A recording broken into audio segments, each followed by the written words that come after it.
नमस्कार. आज शुक्रवार श्री बाल शिवाजी सार्वजनिक वाचनालय मच्छे यांच्या वतीनं आजच्या चर्चासत्रात आपले अनुभव सांगण्यासाठी या ठिकाणी बिजगर्णी गावचे सुपुत्र श्री अशोक धनाजी कांबळे सर या ठिकाणी आलेले आहेत. त्यांचं सर्वप्रथम मी हार्दिक आमच्या वाचनालयाच्या वतीने हार्दिक स्वागत करतो. आणि आम्ही या ठिकाणी आलेल्या पाहुण्यांना आमच्या वाचनालयाची ओळख म्हणून सुवर्ण महोत्सवी स्मृतिचिन्ह देऊन त्यांचा सत्कार करतो. आणि आज जे आलेले प्रमुख मार्गदर्शक चर्चासत्रामध्ये भाग घेण्यासाठी आलेले आहेत कांबळे सरांचं सामाजिक कार्यकर्ते विनायक शाहू पाटील यांनी स्मृतिचिन्ह देऊन त्यांचं स्वागत करावं.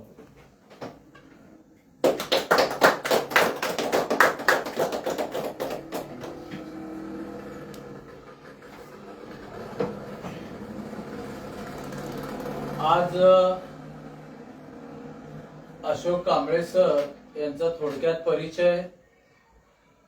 ते बिजगर्णी गावचे राहणारे असून सध्या BSNL बेळगाव भारत संचार निगम लिमिटेड कंपनीमध्ये बेळगावमध्ये ते सेवा बजावत आहेत.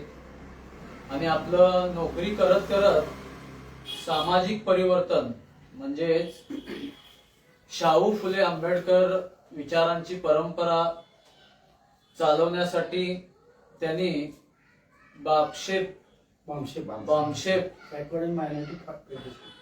बॅकवर्ड अँड मायनॉरिटी फेडरेशन ही चळवळ त्यांनी चालवतात. आणि आज जो विषय आहे तो म्हणजे बहुजन समाजाचे त्रिनेत्र आणि बहुजन समाजाच्या उद्धारासाठी ज्यांनी खरोखरच आपलं जीवन वेचलं, आजचे ज्यांच्या मार्गावर आपण वाचनालय अख्खा समाज आपण चालवतो, असे फुले शाहू आंबेडकरांची विचार आपल्या समोर मांडण्यासाठी आज कांबळे सर आलेले आहेत. मी त्यांना विनंती करतो की त्यांनी आपल्या चर्चासत्राला सुरुवात करावी.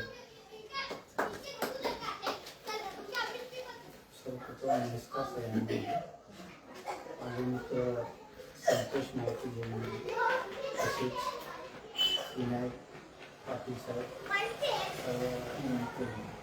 चौगुले आणि लाड सर, रजन भांडेकर, अंबरकर सर, सगळ्यांना मी हार्दिक अभिनंदन करतो. तर मी एका लहानशा खेड्यामध्ये, म्हणजे माझं गाव पूर्वी फार मागास होतं, म्हणजे एकदम खेडं होतं. तिथं चिखल मातीचं असं गाव माझं. गावात लाईट नव्हती, शाळा 7वीपर्यंत, त्याच्यानंतर बस नव्हते. अशा परिस्थितीमध्ये आम्ही कसं आम्ही 7वीपर्यंत शिक्षण पूर्ण केलं. माझे वडील शिक्षक, एक आदर्श शिक्षक म्हणून रिटायर झाले. अजून पण वडील आहेत, माझे 88 वय आहे त्यांचा मी ज्येष्ठ पुत्र. आणि आई माझी मास्तरची बायको असली तर मी ती एक अंगठा छापतात, शेतामध्ये चांगलं काम करणारी माझी आई. अशा दापत्यापोटी माझा जन्म झाला. आणि मी थोडं लहानपणापासून जरा थोडा भित्रावी स्वभाव होता आणि लाजाळू स्वभाव, ह्या स्वभावाचा माणूस होता. शाळेमध्ये मला जरा फार आवड होती, अभ्यासाची आवड. वडिलांनीच मला ती पहिल्यापासून, मला माझा भाऊ शिकला परंतु तो पूर्ण शिक्षण केला नाही, त्याची एक मुक्तत.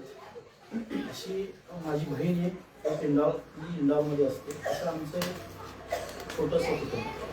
माझ्या एकटी शेती, थोडीवर शेती, असं आमचं कुटुंब ह्या पद्धतीने आम्ही बिजगर्णी गावामध्ये एक सुशिक्षित फॅमिली म्हणून आमच्याकडे पहिल्यापासून बघत होते. कारण पहिले शिक्षक बिजगर्णी गावामध्ये 7वीपर्यंतचं पहिलं शिक्षक महारवाड्यामध्ये झालेलं म्हणजे माझे वडील. आणि BCom सुद्धा मी बिजगर्णीच्या महारवाड्यामध्ये मीच पहिला ग्रॅज्युएट होतो. असं हे आमची थोडी माझी पार्श्वभूमी. तर मी बीकॉम झालो, लॉला लावलो. लॉ करता करता मित्र भेटले. असंच एक 2-3 वर्ष असं मित्रांच्या असं फिरत राहिलो. शेवटी एक BSL मध्ये ऍड आली. त्या ऍडच्या माध्यमातून मी नोकरी रुजू झालो. असं माझी सुरुवात 1990 पासून माझी शिक्षणाला सुरुवात झाली. हळूहळू मला 94-95च्या दरम्यान लग्न झालं माझं आणि माझा संसार सुरू झाला. ही माझी सुरुवात झाली. सुरुवात होत असताना नोकरीमध्ये पैसे येत होते, सगळं होत होतं. पण काही गोष्टी माझे मित्र, काही लोक किंवा काही जण नोकरी नव्हती, ते जरा आर्थिक समृद्धी त्यांच्याकडे नव्हती. तर मला ह्या भाषणात कसं ओढलो तर इसवी सन 2000 मध्ये बेळगावमध्ये एक अखिल भारतीय मराठी साहित्य संमेलन भरलेलं होतं आणि त्यावेळेला माननीय कैलासवासी विलासराव देशमुख आलेले होते आणि त्यावेळेला जरा समितीचं भूत सगळ्यांच्या डोक्यात जास्त होतं आणि मी पूर्वीपासून जरा समितीमध्ये जास्त काम केलेलं आहे. PI पाटीलच्या माध्यमातून असू दे किंवा आमचे केनेकर असो हे यांच्या माध्यमातून आम्ही जरा त्यापासून आम्हाला जरा वाचनाची आणि फिरायची आवड निर्माण झाली. विलासराव देशमुख असं त्यांचं भाषण होतं की प्रत्येक शब्द काळजाला भिडणार असं भाषण होतं त्यांचं.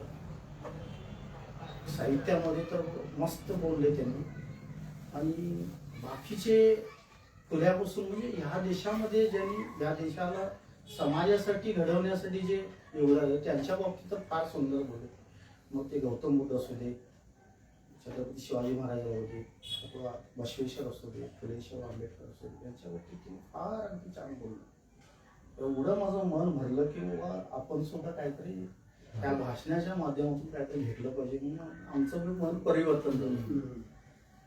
त्यावेळेला होतं माझं 32-33 वय होतं त्यावेळेला. म्हणजे मी आपण पण काहीतरी करावं म्हणून जेवलो तिथं साहित्य संमेलनामध्ये जेवलो. 4-5 जण म्हणाला. मग आम्ही तिकडे इकडे गर्दी होती. गर्दी काय आहे म्हणून बघायला गेलो तर तिकडे पुस्तकाचं मांडलेले होते, स्टॉल मांडलेले होते. सगळे लोक पुस्तकं खरेदी करत होते. मग मी एक एक पुस्तक बघत होतो. शेवटी एक पुस्तक मिळालं तिथं मला. एक फार सुंदर पुस्तक मिळालं. ते पुस्तक असं होतं की बुद्ध हसतोय पुस्तक. मला आठवलंय त्या पुस्तक लेखक आहे, फार सुंदर पुस्तक ते लिहिलंय. ते मी पुस्तक घरी घेऊन गेल्यानंतर 3 वेळा वाचलं ते पुस्तक. की माणसा म्हणजे धर्मामधले डिस्क्रिमिनेशन त्या पुस्तकामध्ये पूर्ण लिहिले होते. त्यात स्त्रीना किती अन्याय केले ह्या लोकांनी त्या पुस्तकामध्ये मला आठवलेलं पूर्ण आपलं त्यात उतरलेलं आहे. की आम्ही अमावस्याला काही गोष्टी करतो ते स्त्रीच्या माध्यमातूनच होत्या. स्त्रीला दिहमस्थान किंवा विटायशी झाली, हे सगळ्या गोष्टी तिच्यामध्ये होत्या. त्या पुस्तकात वाचल्यानंतर मी सगळं मग मी ते कुठलाही दिवस मी शुभ म्हणत नाही, सगळे 7 दिवस मी शुभ म्हणतो. एवढं पुस्तकात नमूद होतं की खरोखरच ते पुस्तक तुम्हाला मिळालं तर वाचा. ते पुस्तक फार परिवर्तनचं पुस्तक आहे आणि तुम्हाला फक्त काय माणसावर प्रेम कसं करावं हे तुमच्या डोक्यात घालतं. असं छान पुस्तक 3 वेळा वाचलो. नंतर ते पुस्तक माझ्या हातून गेलं, कुठं गेलं ते सापडलं नाही. पण थोड्या दिवसानंतर बेळगाव भागामध्ये साहित्य संमेलन चालू झाली. प्रत्येक साहित्य संमेलन मी अर्जुन उपस्थित राहत होतो. गेलो की 1-2 पुस्तकं. आज माझ्या घराजवळ एक 250-300 पुस्तकं असतील आणि त्या पुस्तकाच्या माध्यमातून माझी 2 मुलं घडलीत. एक मुला बेंगलोरला असतोय, तो तरी पुस्तकाचा एकदम हे आहे आणि एकटा तो मोठा प्राध्यापक आहे. आणि ह्या माध्यमातून ह्या पुस्तकाच्या माध्यमातून माझ्या घरात जे हे आलं म्हणजे विद्या आली ते माझं परिवर्तन झालं. माझी बायको कोल्हापूरची, प्युअर मराठी आणि ती पण हॉस्टेलमध्ये वाढल्यामुळं तिला पण काही संस्कार नव्हते. हॉस्टेलमध्ये जेवण कसं त्या माध्यमातून वाढलो आम्ही. थोडं मग हळूहळू बामशेप म्हणून आमच्या गव्हर्नमेंट सर्वंटचं एक बामशेप म्हणून संघटना आहे. त्या माध्यमातून मला अवकाश मिळाला वाचायला, बोलायला, लिहायला. आम्ही सगळ्या भाषेमध्ये मग मी कन्नड बोल शिकलो, इंग्लिश तर आता थोडं बहुत येतं त्याबद्दल तो मग जरा SC ST मध्ये जास्त काय ओढ कसं आहे, ज्यांनी ह्या देशाला म्हणजे परिवर्तन चळवळ निर्माण केले त्याच्याकडे जास्त ओढ असते. मग फुले राहू दे, शाहू राहू दे, आंबेडकर, मग शिवाजी महाराज सुद्धा असो, संत तुकाराम राहू दे, गौतम बुद्ध राहू दे, आमचे लिंगायतचे बसवेश्वर असो, ह्या लोकांनी खूप त्याग केला जातीसाठी. का त्याग केला त्याच्यामध्ये पण फार त्यांनी फुल स्टडी केले त्या बाबतीत. त्याच्यामधले आम्ही तिघं का निवडतो तर बांधवांनो, आज माझ्या छातीवर पेन येण्यासाठी ह्याला पण एक मोठी क्रांती झाली. त्या क्रांतीच्या माध्यमातून आम्ही आज इथं आहे. जर तुम्ही आम्ही इथं राहू शकलो नसतो तर पहिली क्रांती त्यात शिक्षणाची चळवळ महात्मा ज्योतिराव फुले या देशावर. तर ज्योतिराव फुलेचं मूळ साताऱ्याच्या पूर्वे खटाव तालुक्यामध्ये कटकुण हे गाव. पूर्वी त्याचं चौगुले असं आडनाव होतं. चौगुले थोडी बहुत शेती आणि गावात व्यवस्थित सुखानं गुण्यागोविंदानं राहत होते आणि त्यांची मैत्री कुलकर्ण्याबरोबर होती. आणि कुलकर्णी फक्त लिहायचं काम करतात, त्यांची दप्तर बिप्तर ओझं न्यायचं काम चौगुले करत होते. चौगुलेचं आणि कुलकर्णीचं चांगलं होतं, जे शेतातलं काही झालेलं त्यांना ते शेअर करत होते कुलकर्णीच्या बरोबर. त्यांच्यात खटके उडवल्यानंतर चौगुलेने काय केलं, कुलकर्णीचा अंत करून टाकला आणि तिथून गाव सोडून ते डायरेक्ट पुण्याला. असं ज्योतिबाचं एक त्याची चौथी पिढीचं एक हे आहे. गेल्यानंतर त्यांनी पुन्हा घातला. पुण्याबरोबर धनकवडी म्हणून गाव आहे, त्या धनकवडीमध्ये जाऊन स्थायिक झाले. त्याच्यानंतर ते चौगुलेला एक मुलगा झाला शेट्टेबा म्हणून. शेट्टेबा जरा चैनिकोर वृत्तीचा होता, कष्टाळू नव्हता, खाऊन पिऊन फिरून राहायचा असं म्हणतात त्यांना. आणि पुन्हा तिथं गरिबी आली. त्या गरिबीच्या त्यांना असे दिवस आले की एक वेळेच्या पोटाला पण खायचं वाढले त्यांना. त्यांना 3 मुलं झाली, त्यात रामोजी, कृष्णा आणि गोविंद. गोविंद जरा हुशार होता, दल्लक बुद्धीचा माणूस होता. तो जरा कष्टाळू आणि दूरदृष्टिकोन माणूस होता. त्यामुळे गोविंद त्या घरची जबाबदारी पूर्ण सांभाळून घर कसं पुढे या माध्यमातून आपण बोलत होतो. सुरुवातीला गोविंद शेळ्या राखणे, मेंढ्या राखणे असं काम करत एका पेशव्यांच्या घरात होता. त्याला त्याचं काम आवडल्यानंतर त्या पेशव्याने काय केले, त्याला एक फुलाचं दुकान घालून दिले. फुलाचं दुकान घालून दिल्यानंतर त्या व्यवसायामध्ये त्याचा जम बसला आणि तो व्यवसाय खूप चांगला चालत त्या तिथंच एक झगडे पाटील म्हणून एक होते, त्यांची मुलगी चिमणाबाई म्हणून तिच्याशी लग्न झालं आणि त्यांच्या पोटी ज्योतिबा जन्माला. ज्योतिबा जन्मल्यानंतर ज्योतिबा दूरदृष्टिकोनाचा आणि हुशार, दुसऱ्याबद्दल आदर मानणारा आणि इतरांचे समस्या सोडवणारा असा एक माणूस. पहिल्यापासून गोविंदरावांना इंग्रजीचं जास्त त्यांना म्हणजे इंग्रजांच्या असल्यामुळे इंग्रजीचं जास्त त्याला महत्व माहित होतं, म्हणून त्यांनी ज्योतिबाला इंग्लिश शाळेमध्ये घातले. इंग्लिश शाळेमध्ये घातल्यानंतर तिथं जास्तीत जास्त इंग्लिश शाळेमध्ये जास्तीत जास्त बामणांची मुलं राहत होती आणि त्या बामणांच्या मुलांमध्ये त्यावेळेला त्या मुलांना माहीत नव्हतं की व्यवस्था माहीत नव्हती. म्हणून त्यांनी ज्योतिबाला एक दिवस काय म्हटले, आणि आज आमच्या वाड्यात लग्न आहे, तू लग्नाला येईल म्हणून तुला आमंत्रण दिलं.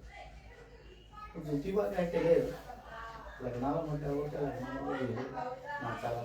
काही लोकांनी त्याला काय केले, हा खालच्या नदीचा ओढून काढला लग्नामधून ओढून काढल्यानंतर त्याला वेगळं वाटलं. का लग्नामधून ओढून काढले त्याला समजलं नाही. ते तू इथं यायचं नाही आणि कुणीही तुझ्या घरी म्हणून ढकलून दे चोरा ढकलून. त्याला ते गिल्टी वाटलं, ते वेगळं वाटलं. मला काय वाटते, बाबाकडे आला आणि रडायला सांगितलं की मित्रांनी मला बोलवले लग्नात आणि नंतर तिथल्या लोकांनी मला ओढून काढले. त्या लग्नाला जायचं होतं कारण ते उच्च लोक होते आणि आमच्यासारख्या लोकांनी तिथे जायचं नाही. मग तरी पण ज्योतिराव फुलेंना ते समोर नाही. मग दुसऱ्या दिवशी ते विचार करत होते नदीकाठी वगैरे. 10-15 वर्षाचा ज्योतिबा, परंतु ह्या सगळे त्याचे संस्कार लहानपणापासून त्याच्या मनात बिंबलं ते किंवा काय आहे ऍक्च्युअली व्यवस्था काय आहे त्याला बिंबलं. दुसऱ्या दिवशी तो नदीवर बसलेला होता. 15-16 वर्षाचा माणूस विचार करत होता आणि तिकडून पाठीकडे एक झुंबड आली. ती झुंबड अशी येली, पुढे मडकर, पाठीकडे झाडू आणि भर दुपारी.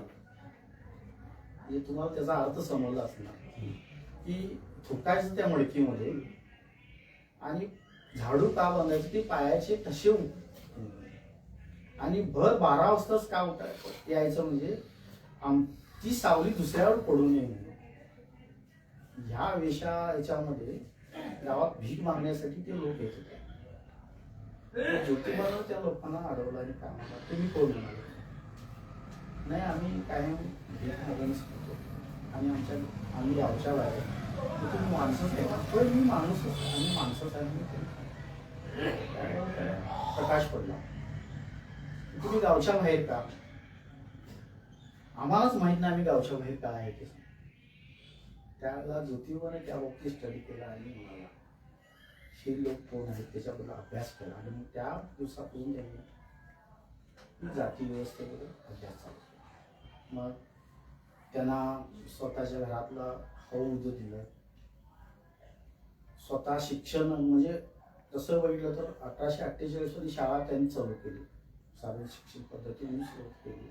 परंतु विरोध पण फार झाला त्या काळी. फार विरोध झाला. फार असा विरोध झाला की दगड धोंडे खाऊन खाऊन खाऊन त्यांनी स्वतःच्या पत्नीला म्हणजे सावित्रीला शिक्षण दिलं. तिला शिकवण्यासाठी मुलींची शाळा सुरुवात त्यांनीच केली. त्या माध्यमातून काम करत असताना गल्लीतून जात असताना ते सावित्री मातेवरती शेण मारायचं, दगड मारायचं इत्यादी प्रकार झाला. तर खालच्या लोकांनी जर शिकायचा प्रयत्न केला तर त्यांचा जीव काटणे, कानात शिशा ओतणे हे प्रकार फार झाले. अशामुळं महात्मा ज्योतिराव फुले ह्या देशाचे आम्हाला शिक्षणजनक म्हणजे त्यांनी बहुजनांना शिक्षण दिलं असे महात्मा म्हणजे. आणि त्यांनी सगळ्या तळागाळाच्या लोकांना शिक्षणासाठी प्राधान्य दिलं. हंटर कमिशनच्या माध्यमातून इंग्रजांना सुद्धा त्यांना पटवून दिलं की शिक्षणामुळे माणूस पुढे येते. म्हणून त्यांनी शेवटी म्हटले विद्येविना मती गेली, मतीविना नीती गेली, नीतीविना गती गेली, गतीविना वीत गेले, वीतविना शूद्र खचले, इतके अनर्थ एका अविद्येने केले. हे महात्मा ज्योतिबाचं जे हे आहे ना, म्हणजे माणसाला जर शिक्षण विद्या असेल तर माणूस संपतो.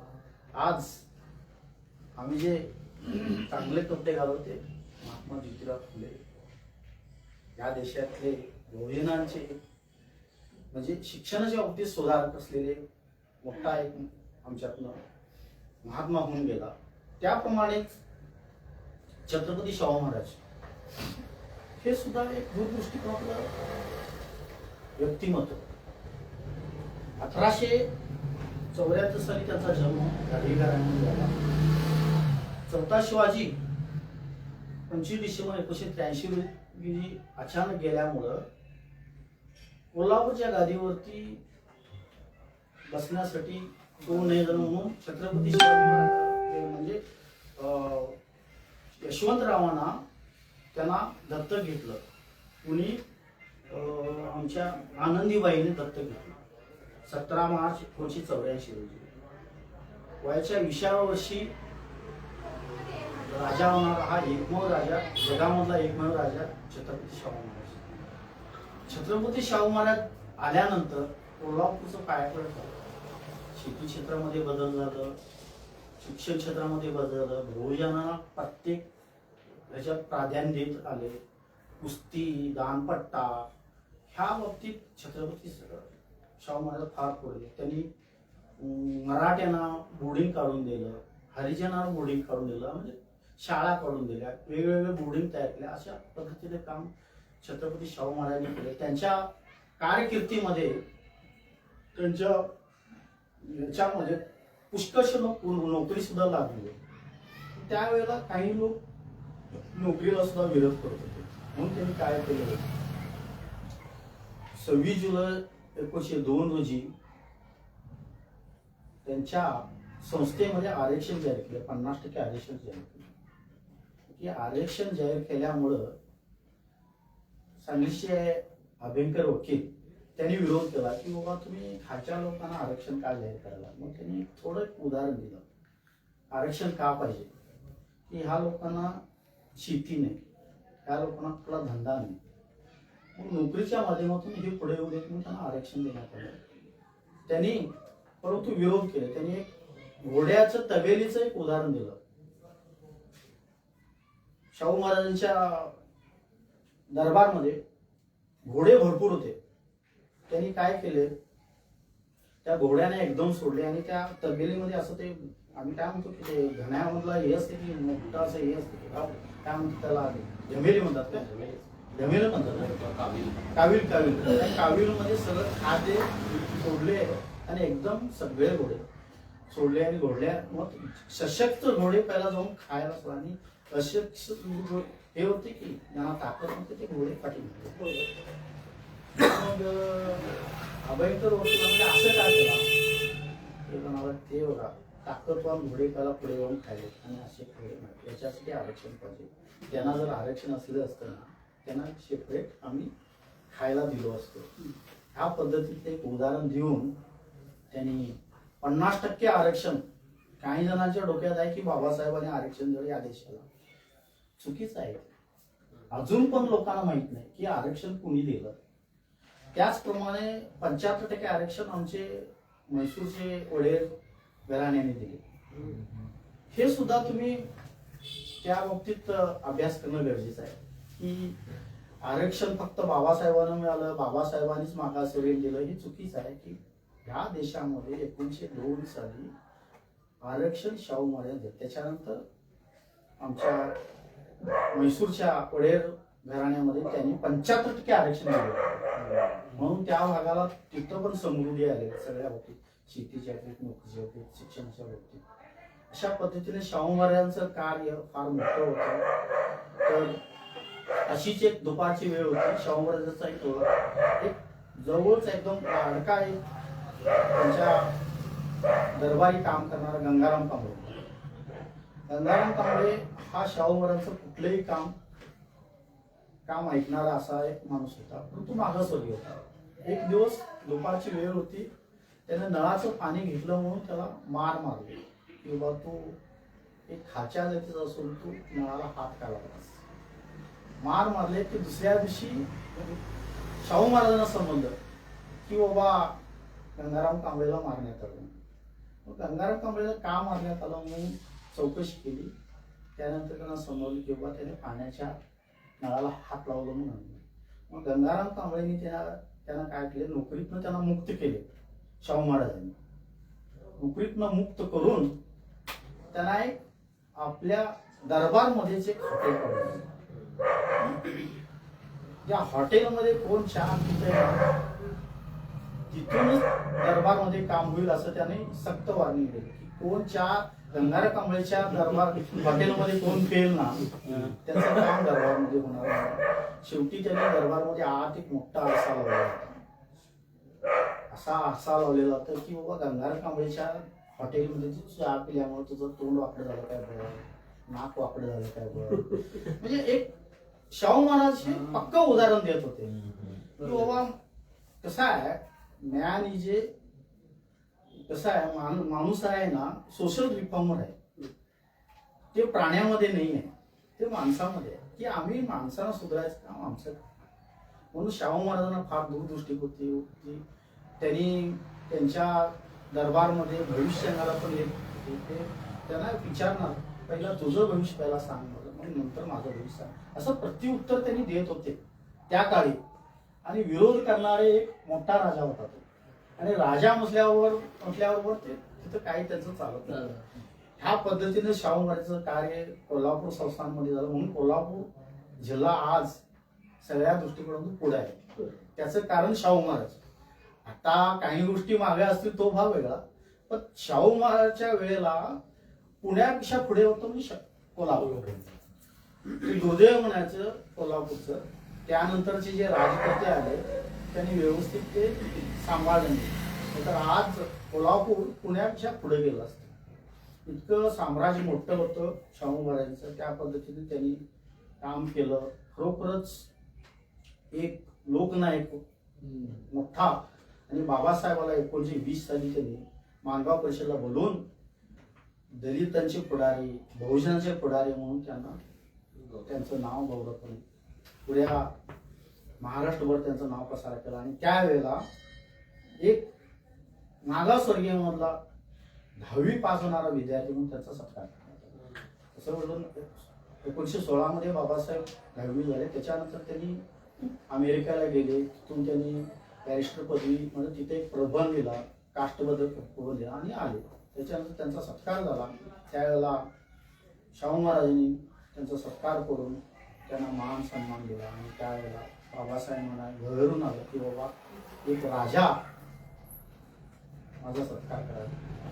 तर शाहू महाराजांनी म्हटले आम्ही तर राजे आहेत, परंतु ज्ञानाचे राजे तुम्ही आहेत, म्हणून त्यांना संबोधित केलं. अशा पद्धतीनं शाहू महाराजांनी बाबासाहेबांना मदत केली. काही गोष्टी त्यांना हेल्प केले.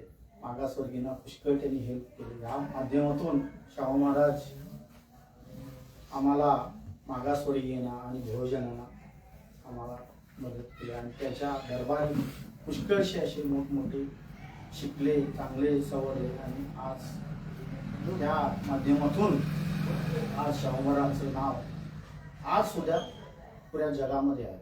असे शाहू महाराज.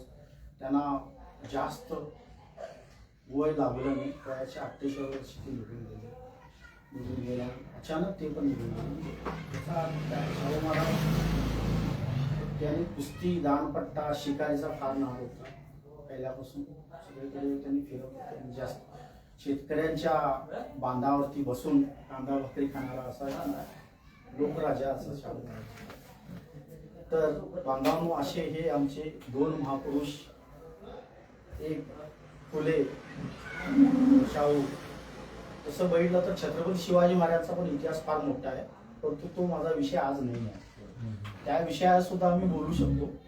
तर आणि केव्हा तर मी छत्रपती शिवाजी महाराजांबद्दल, कारण मी काय आहे जास्तीत जास्त जेवढे या देशामध्ये महापुरुष होऊन गेले म्हणजे बहुजनासाठी काम केले त्यांचं मी जास्त अभ्यास केलेला आहे. की मग गौतम बुद्ध होते, छत्रपती शिवाजी महाराज, संत तुकाराम सुद्धा आमच्यासाठी काम केले, गाडगे महाराज आहेत, असू दे, अहिल्या देवी झालं, हे पुष्कळ आहेत. असे पुष्कळ आहेत काम केलेले, बहुजनासाठी काम केलेले लोक आहेत. तर त्यातले फुले शाहू आंबेडकर जरा जास्त म्हणजे समाजासाठी जास्त शिक्षण क्षेत्रामध्ये त्यांनी जास्त योगदान दिलेले आहे. आणि बाकीचे जे आहेत त्यांनी ह्या देशामधल्या चालीरीतीवरती जास्त भर दिलेला आहे. अशा ह्या माध्यमातून 2 हे नेते आमच्यातून मोठे झाले. आणि तिसरा म्हणजे ह्या दोघांना गुरु मानलेला म्हणजे आमचा डॉक्टर भीमराव आंबेडकर.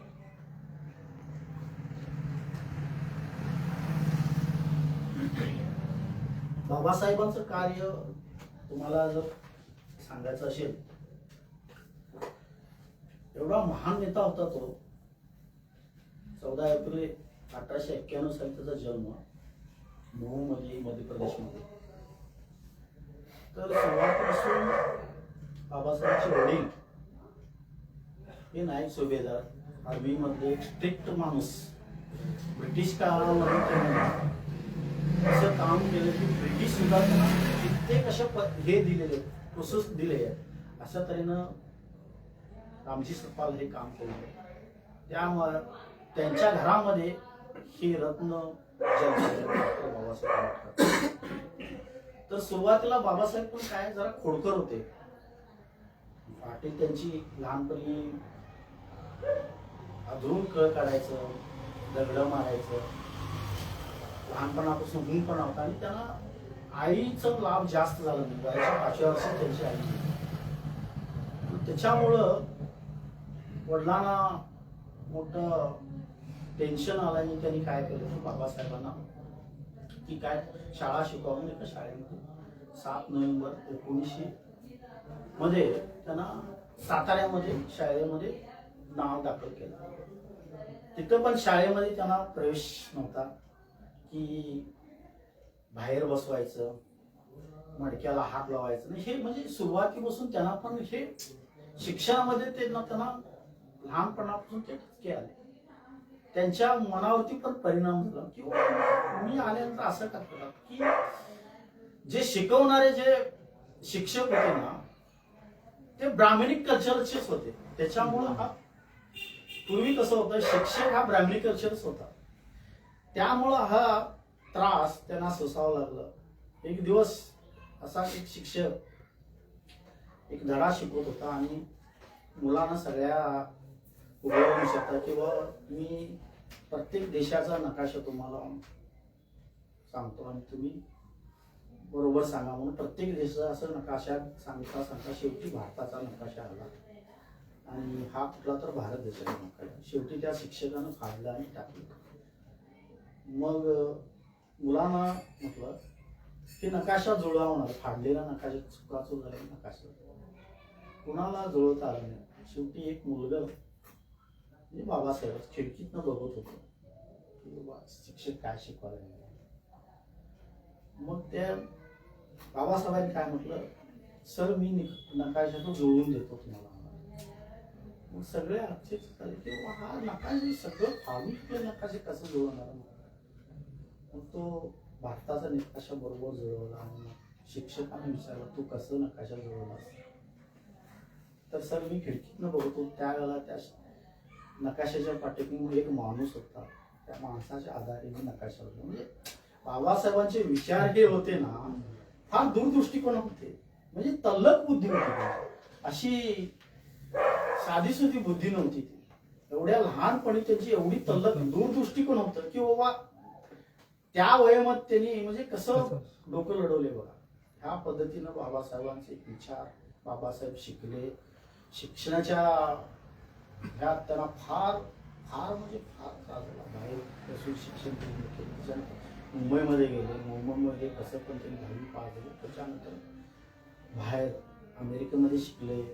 कोलंबियामध्ये तर त्यांचा आज सुद्धा भारताच्या बाहेर 125 स्टॅच्यू जे आहेत ते बाबासाहेबांचे.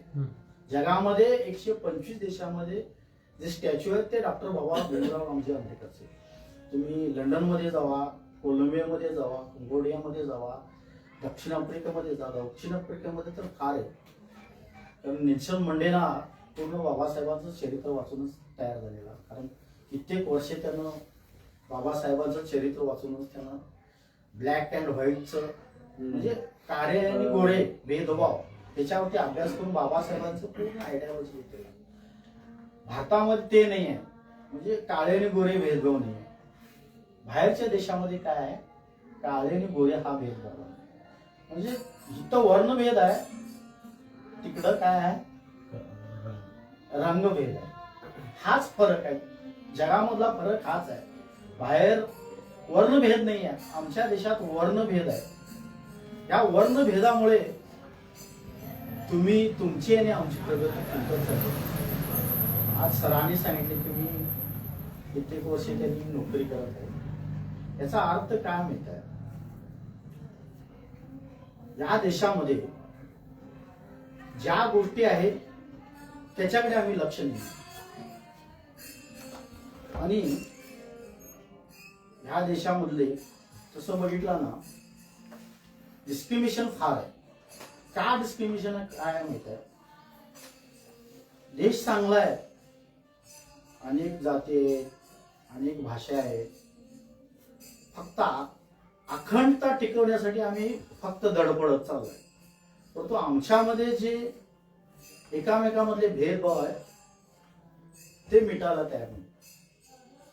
त्याच्यामुळं आम्ही सगळ्या बाबतीत मागे पडत चाललो. तर बांधवांनो, माझ्या भाऊ बांधवांनो, तर हा देश आहे ना, हा भोजनाचा आहे. ज्या 18 जाती आहेत हा भोजनांचा आहे. त्या जातीने एकत्र येऊन जी आमच्या समस्या आम्हीच मांडली पाहिजे. तेव्हा कुठं तर आम्ही त्या महापुरुषांचे जे आम्हाला योगदान लाभलेले आहे त्या माध्यमातून आम्ही काम करू शकतो. तर बाबासाहेबांचे अनेक सुरुवातीला त्यांनी शिक्षण घेऊन आल्यानंतर त्यांनी दुसरं काही विचार केले की त्यांनी ह्या देशामधले व्यवस्थेमध्ये हात घातले. काय व्यवस्था हात घातली? तर पूर्वी तळ्याला पाण्याला घेऊन जात होते बाहेर. तिथं काही लोकांना प्रवेश नव्हता. उदाहरणार्थ महाडचं 14 तळ तुम्हाला माहिती आहे. चारी बाजूने तिथं ब्राह्मण वस्ती होती आणि ब्राह्मण वस्तीच्या आजूबाजूने बाकीचे सगळे लोक राहत. परंतु त्या ब्राह्मण लोकांना तेवढं तिथे पाण्याचा प्रवेश होता, बाकीच्यांना पाण्याचा प्रवेश नव्हता. म्हणून बाबासाहेबांनी पहिलं जे आंदोलन केलं की आम्हाला निसर्गाने दिलेलं पाणी शिवायला, कुत्र्या मांजराला पाणी शिवायला परवानगी आहे, मग आमच्यासाठी माणसांना का नाही? म्हणून बाबासाहेब पहिलं आंदोलन या देशामध्ये 30 मार्च 1927 साली पहिलं महाडचं 14 तळ्याचं आंदोलन केलं. का केलं की आम्ही सुद्धा तुमच्यासाठी माणसं आहे. त्यावेळेला मग फक्त दलित बांधून होते, त्यात मराठा होते, माळी होते, सगळ्या समाजाचे होते की त्यांना पण सुद्धा पाण्याचं स्वातंत्र्य नव्हतं. त्यांना पण पाणी शिवाय हे नव्हतं, परवानगी नव्हती. म्हणून बाबासाहेबांनी पहिलं आंदोलन चालू केलं. त्याच्यानंतर दुसऱ्यानंतर मग ते अनेक व्यवस्था, म्हणजे पूर्वी देवळात प्रवेश नव्हता. आमच्याच आजोबाचं तुम्हाला उदाहरण सांगतो. माझे आजोबा अंगठाछाप, तुमच्यासारखं ब्रह्माचं देवळ, मी आत बसायला मला आनंद वाटायला. पूर्वी आम्हाला ब्रह्माच्या देवळामध्ये आत घेत नव्हते. म्हणून मी सरळ एकदा आजोबाला विचारलं, आता आम्हाला आत का घेत नाही? आमचे डोळे जातात आत गेल्यावर. म्हणजे असं बिंबवलेलं होतं की मागासवर्गीय आत गेले की डोळे जातात, हे बिंबवलेलं होतं माणसाला. पण बाबासाहेबांनी त्यावेळेला काय नाशिकच्या काळा मंदिरामध्ये प्रवेश केला. त्यावेळेला काय आमचे डोळे गेले तर जाऊ देत म्हणून आत प्रवेश केला. ते एक जिवंत उदाहरण बाबासाहेब. आजोबाला मी 7वी असतानाच प्रश्न करी की आजोबा जग कशावर आहे?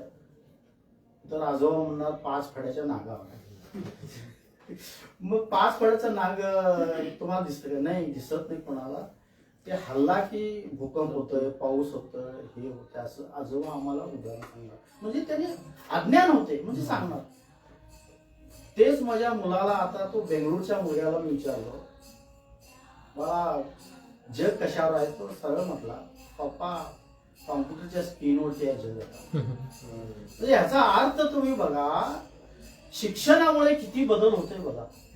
माझे आजोबा काय सांगणार, 5 फड्याच्या नागावरती जग आहे. पण तोच मुलगा काय सांगतो, आज कॉम्प्युटरच्या स्क्रीनवरती जग आहे. याच्यावरती तुम्ही डिफरन्स बघा. एक 50-60 वर्षाच्या कालावधीमध्ये किती बदल झाला माणसाने शिक्षणामुळे. म्हणजे पूर्वी लोक त्या 50-60 वर्षापूर्वी शिक्षण नसल्यामुळं किती अज्ञान होतं की मग ते धार्मिकतेचं असू दे, एकामेकाला शिवाशिव असू दे. अनटचेबल म्हणून एक पुस्तक आहे, तुम्हाला तुम्ही वाचा कधी असेल तर. अनटचेबल म्हणजे टच करायचं नाही, अनटचेबल. बाबासाहेबांनी छान पुस्तक लिहिलंय. तर अनटचेबल, पूर्वी अनटचेबल होतं की शिवायचं नाही, शिवलं की काय होतं वेगळं होतं. म्हणजे असं एक काही फार पुस्तक आहे, मी काय सगळं बोलू शकत नाही. तर ह्या माध्यमातून बाबासाहेबांचं काम त्यांनी काम केलेलं आहे. आणि तुम्हा आम्हाला बाबासाहेबांचं काही गोष्टी माहीत आहेत, काही गोष्टी माहीत नसतात, तो भाग होता. तर बांधवांनो, आज 75 वर्ष झाली आम्हाला घटनेच्या माध्यमातून आम्ही एकत्र आहे. बाबासाहेबांनी पहिला मतदानाच्या माध्यमातून आम्हाला एकत्र आणले. का आणले सांगू. पूर्वी त्या काळी राजेशाही होती, म्हणजे घराणशाही.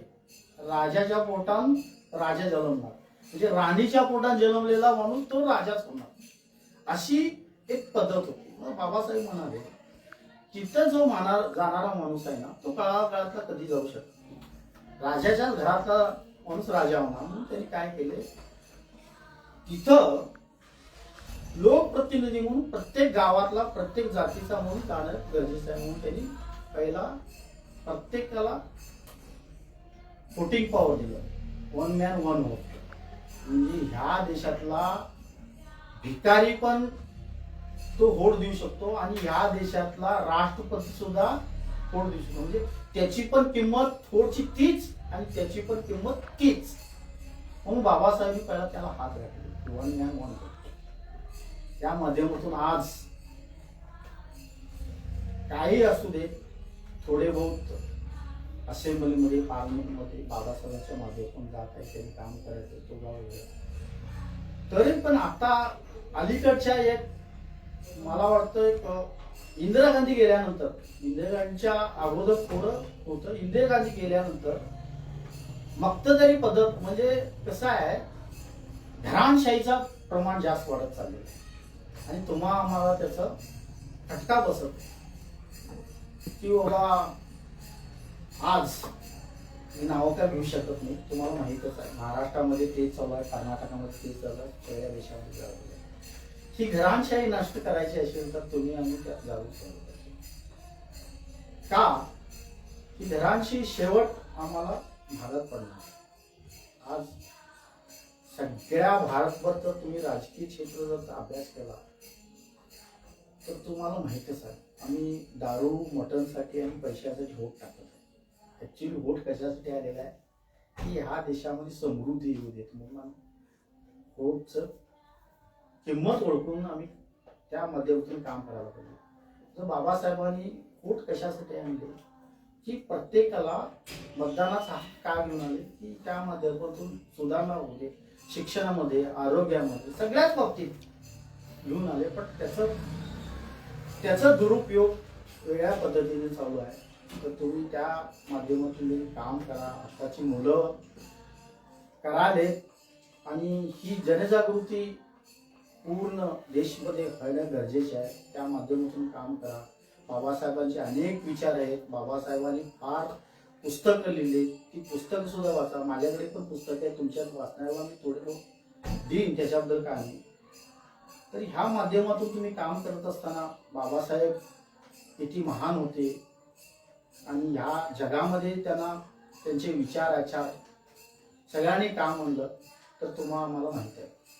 तर बांधवांनो, जाता जाता आणि 10 मिनिटं बोलतात ना, तर जाता जाता बाबासाहेबांचे आणि थोडे 2 किस्से तुम्हाला सांगतो आणि माझ्या वाणीला थांबतो. तर त्यावेळेला बाबासाहेबांना घटना लिहिण्यासाठी सुद्धा विरोध केलेला. घटना लिहित असताना 7 लोकांची कमिटी तयार करण्यात आली. त्या 7 लोकांच्या कमिटीमध्ये 2 वारले, 2 राजकारणामध्ये स्थायिक आणि 2 विदेशी स्थायिक. मग शेवटी बाबासाहेबांनी एकट्याने घटना लिहिली. 2 वर्ष 11 महिने 18 दिवस भारतीय घटना अंमलात केली. त्याच्यामधला एक बाबासाहेबांचा अनेक किस्सा सांगतो तुम्हाला. फार चांगला किस्सा आहे तो. 1936 साली एक सोलापूरमध्ये एक केस झाली. एक पुंडलिक पाटील म्हणून नावाचा मुलगा, शिवापा म्हणून त्याचा मुलगा, त्याला खुनाच्या आरोपाखाली शिक्षा झाली, म्हणजे फाशी शिक्षा झालेली. त्या पुंडलिक पाटलाला एक फार मोठा प्रश्न पडला की माझा मुलगा आरोपी नसताना विनाकारण गोवण्यात आला आणि त्याला फाशी शिक्षा दिली आहे. सगळे वकील सगळे झाले. एक ब्रिटिश मधला एक अगदी प्रसिद्ध वकील लॉर्ड त्याच्याकडे सुद्धा गेले की किंवा माझ्या मुलाचा नाही, मी काही करू शकत नाही, की गुन्हा हा गुन्हाच म्हणजे फाशी शिक्षा आहे. शेवटी पुंडलिक पाटीलला समजलं की एक प्रसिद्ध बॅरिस्टर डॉक्टर बाबा भीमराव आंबेडकर आहे म्हणून समजल्यानंतर त्यांनी बाबासाहेबांकडे गेले आणि असं सांगितले की माझ्या मुलाला फाशी शिक्षा सुनावण्यात आली आणि तो गुन्हेगारी नाही आहे, त्याने गुन्हा केलेला नाही आणि त्याच्यातनं काय तर वाचवा की बाबासाहेब फाईल वाचली आणि सांगितलं 6 महिन्याची मुदत आहे, मी सोलापूरला येतो आणि ती केस स्टडी करतो. 6 महिन्यानंतर सोलापूरला बाबासाहेब आले, स्टडी केले आणि त्याने त्या केसची 1 महिन्याची मुदत घेतली आणि पुन्हा मुंबईला निघून गेले. मग त्या शिवापाला फाशी देणार होते, त्या दिवशी बाबासाहेब आले. फाशी देता देता जजाला सांगितले काय तुमचे ऍक्टिव्हिटीज तुम्ही करा, त्याला फाशी देता शिकवला. त्यांनी कपडा घातले, सगळं घेतले, दोरी बांधले, सगळं झाले. फाशीची शिक्षा म्हणून त्याच्यामध्ये मग त्याच्यामध्ये ते फार छान बोलले बाबासाहेब. काय स्टॉप दिस ऍक्टिव्हिटीज. मग का म्हणून विचारले, तुम्ही फाशी शिक्षा म्हणून दिलाय. मग त्या बाबासाहेबांना त्या जजाने का म्हटलं what stupid question, why stop the court activities, म्हणजे तुम्ही कोर्ट ऍक्टिव्हिटीज थांबवायला का. त्यावेळेला बाबासाहेबांनी म्हटले फक्त तुम्ही फाशीची शिक्षा म्हणून नमूद केलेलं आहे, मरेपर्यंत कोण दिलेलं नाही. त्यावेळेला त्याला ती सजा माफ झाली आणि त्याला फाशी देण्यात. तेव्हापासून मग मरेपर्यंत फाशीची शिक्षा म्हणून हँग टिल डेथ का तर म्हणतात. त्या दिवसापासून सोलापूर शहरमध्ये पुंडलिक पाटील आज त्यांच्या घरात 5वी पिढी आहे. बाबासाहेबांची मोठी मूर्ती आहे आणि पुऱ्या सोलापूर शहराला त्यांनी लाइटिंग करतात, जेवण देतात. आज बाबासाहेबांची त्यांचं मोठ्या प्रमाणात जयंती दिवशी पुऱ्या गावाला जेवण देतात. म्हणजे हे एक जिवंत उदाहरण. त्याला पुंडलिक पाटला एवढा आनंद झाला की त्याने बाबासाहेबांना विचारले की मला काय पाहिजे, माझ्याकडे प्रचंड संपत्ती आहे, प्रचंड पैसा आहे, तुम्ही काय तर मागितलं, काय नको, काही नको म्हणाले. शेवट बाबासाहेबांनी शेवट एक अम्बॅसेडर कार म्हणून त्यांनी बक्षीस दिले आणि बाबासाहेबांनी तेवढं अम्बॅसेडर कार घेतली. एक म्हणजे एवढं मोठं त्यांचं बाबासाहेबांचं मोठं मन. अशा माध्यमातून बाबासाहेबांनी काम हे तुम्हाला का सांगितलं की बाबासाहेब बॅरिस्टर होते, परंतु त्यांच्याकडे जे खास कायदे होते कायद्याचे ते इतर कुणाला माहित नव्हते. त्याप्रमाणे राऊंड टेबल कॉन्फरन्स तुम्हाला माहिती आहे, फर्स्ट सेकंड थर्ड हे सांगावं तर पूर्ण राहत जाईल. कारण राऊंड टेबल कॉन्फरन्स मध्ये आहे ना बाबासाहेबांनी सगळं हरवून टाकलं, ब्रिटिशांना हरवून टाकलं. ब्रिटिश सहजासहजी तुम्हाला स्वातंत्र्य द्यायला तेवढं ते नसते. बाबासाहेबांनी ज्या वेळेला सगळ्या गोष्टी सांगितल्या त्यावेळेला राऊंड टेबल कॉन्फरन्स ठेवला आणि आम्हाला आज स्वातंत्र्य मिळाला. तुम्ही आम्ही गुन्ह्या गुन्हे राहून आज जगत आहे. तर बाबांनो आम्ही बाबासाहेबांच्या विचारांची पुढे नेऊया. सगळ्या जातीचे धर्माचे लोक आहेत, सगळ्या जातीचे.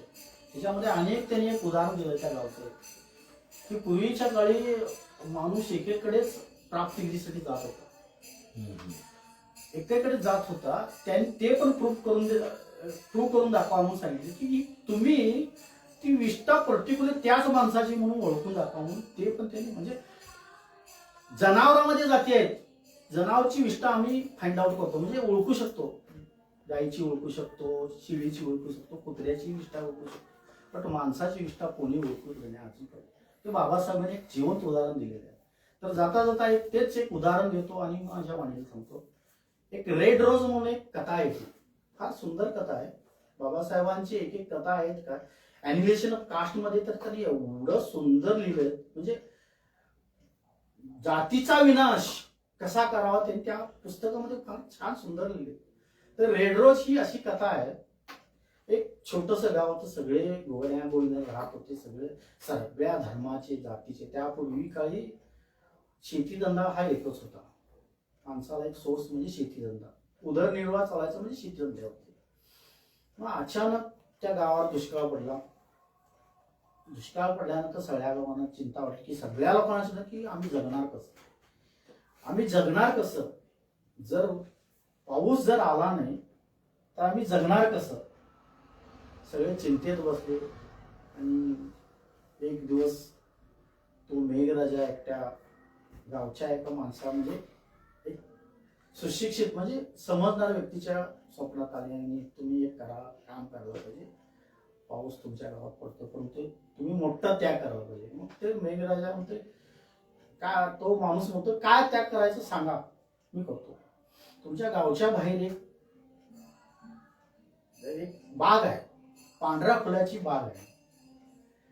ती पांढरं फुल तुम्ही लाल करायचं.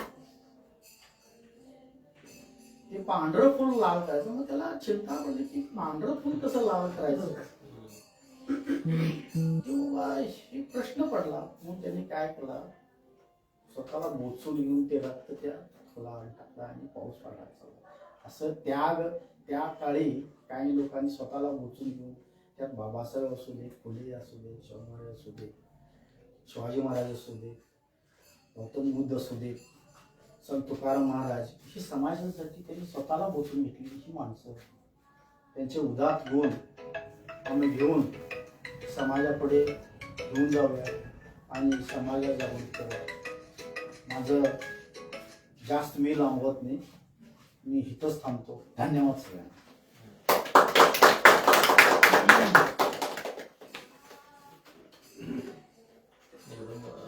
खूप सुंदररित्या मांडणी केलं सोप्या भाषेमध्ये. आणि आता इथं काय बऱ्याचशा लोकांना माहिती आहे, वाचकच आहे ते सगळे. थोडी माहिती अशी मरेपर्यंतची अशी एक सिंपल उदाहरण ते खूप सुंदर म्हणजे आपण आजच समजलं. बरोबर आहे. तुमच्या वडील